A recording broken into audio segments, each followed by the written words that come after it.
പ്രതീക്ഷിച്ചത് തന്നെയാണ് സംഭവിക്കുന്നത്. ഇന്ത്യ പാകിസ്ഥാൻ സംഘർഷം ഒന്ന് കെട്ടടങ്ങുന്നതിനിടയിൽ പാക് ആർമി ചീഫ് വീണ്ടും രംഗത്തെത്തിയിരിക്കുന്നു, അതും പ്രകോപന പ്രസംഗവുമായി. നേരത്തെ പഹൽഗാം ആക്രമണത്തിന് ദിവസങ്ങൾക്ക് മുമ്പും ഇതുപോലെ തന്നെയാണ് സംഭവിച്ചത്. ഇതാണ് പാകിസ്ഥാൻ സൈനികരും ഭീകരവാദികളും തമ്മിൽ വലിയ വ്യത്യാസമൊന്നുമില്ല എന്ന് പറയാൻ കാരണവും. മുനീറിന്റെ പഴയ പ്രസംഗത്തിൽ ഹിന്ദു മുസ്ലിം ഭിന്നത വർദ്ധിപ്പിക്കാനാണ് ശ്രമിച്ചതെങ്കിൽ ഇത്തവണ സിന്ധു നദീജല ഉടമ്പടി റദ്ദാക്കിയതിനെതിരെ ഇന്ത്യക്ക് നേരിട്ട് മുന്നറിയിപ്പ് നൽകുകയാണ് ചെയ്തത്. ഈ കരാർ റദ്ദാക്കിയത് എത്രയും പെട്ടെന്ന് ചർച്ച ചെയ്ത് പരിഹരിച്ചില്ലെങ്കിൽ പാകിസ്ഥാൻ ഇന്ത്യക്കെതിരെ ഏത് തരത്തിലുള്ള നടപടിക്കും മടിക്കില്ലെന്നാണ് ഊന്നി പറഞ്ഞത്. പാകിസ്ഥാനിലെ വിവിധ സർവകലാശാലകളിലെ ചാൻസലർമാരും പ്രിൻസിപ്പൽമാരും പ്രധാന അധ്യാപകരും പങ്കെടുത്ത വേദിയിലിരുന്നാണ് മുനീറിന്റെ ഈ ഭീഷണി.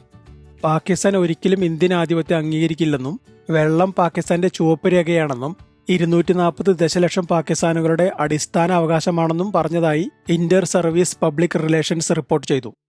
നേരത്തെ സിന്ധു നദീജല ഉടമ്പടി റദ്ദാക്കിക്കൊണ്ട് ഇന്ത്യ പറഞ്ഞത് പാകിസ്ഥാനിലെ ഭീകരർക്കെതിരെയും തീവ്രവാദി സംഘടനകൾക്കെതിരെയും നടപടിയെടുക്കുകയും അവരുടെ കേന്ദ്രങ്ങൾ അടച്ചുപൂട്ടുന്നതുവരെ ചർച്ചകളില്ല, വെള്ളവുമില്ല എന്നാണ്. ഇന്ത്യയുടെ ഈ നിലപാട് വ്യക്തവും കർശനവുമാണ്.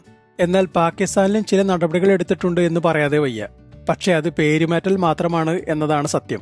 ലഷ്കർ ഇ തായിബ നിരോധിച്ച് ആ സംഘടനയുടെ പേര് മർക്കാസി മുസ്ലിം എന്നാക്കി. ഇപ്പോൾ പാകിസ്ഥാനിലെ റാലികളെല്ലാം തന്നെ നടക്കുന്നത് പാകിസ്ഥാൻ മർക്കാസി മുസ്ലിം ലീഗ് എന്ന പേരിലാണ്. ഇവർ ഇന്ത്യക്കെതിരെ പരസ്യമായി സംസാരിക്കുകയും പ്രസ്താവനകൾ ഇറക്കുകയും ജനങ്ങളെ ആഹ്വാനം ചെയ്യുകയും ചെയ്യുന്നുണ്ട്. പഹൽഗാം ഭീകരാക്രമണത്തിലെ പങ്ക് അവർ നേരത്തെ സമ്മതിച്ചാണല്ലോ. പക്ഷേ ഇത് പാകിസ്ഥാൻ പ്രധാനമന്ത്രിയോ അസീം മുനീറോ അറിഞ്ഞില്ല എന്ന് മാത്രം. പാകിസ്ഥാനിലെ കുട്ടികൾക്ക് വരെ അറിയുകയും ചെയ്യാം.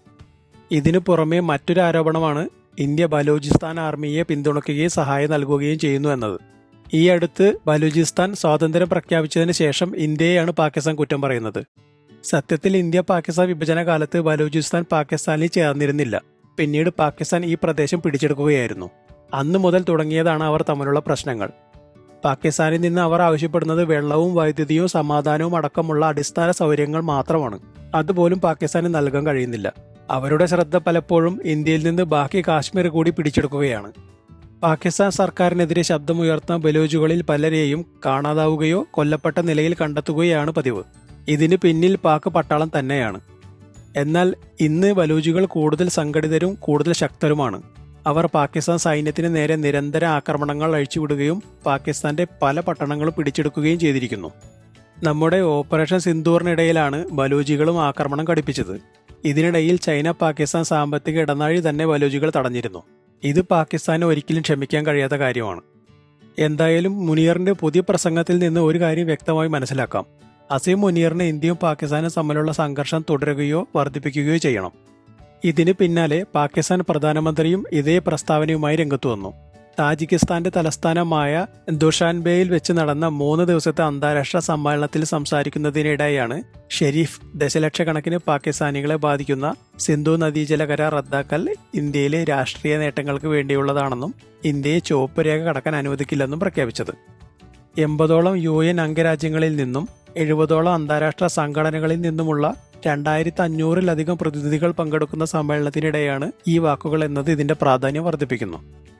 UN, UNESCO, WMO, Asian development bank, മറ്റു പ്രധാന പങ്കാളികൾ എന്നിവരുമായി സഹകരിച്ച് താജിക്കിസ്ഥാൻ സർക്കാരാണ് ഈ സമ്മേളനം സംഘടിപ്പിച്ചത്. ഓപ്പറേഷൻ സിന്ദൂർ ഇന്ത്യ തൽക്കാലത്തേക്ക് നിർത്തിവെക്കുകയും വെടിനിർത്തൽ പ്രഖ്യാപിക്കുകയും ചെയ്തതിനു ശേഷം പാകിസ്ഥാൻ സൈന്യത്തിൽ നിന്നും ഭരണാധികാരികളിൽ നിന്നും ഇത്തരത്തിലുള്ള മുന്നറിയിപ്പ് വരുന്നത് ആദ്യമാണ്.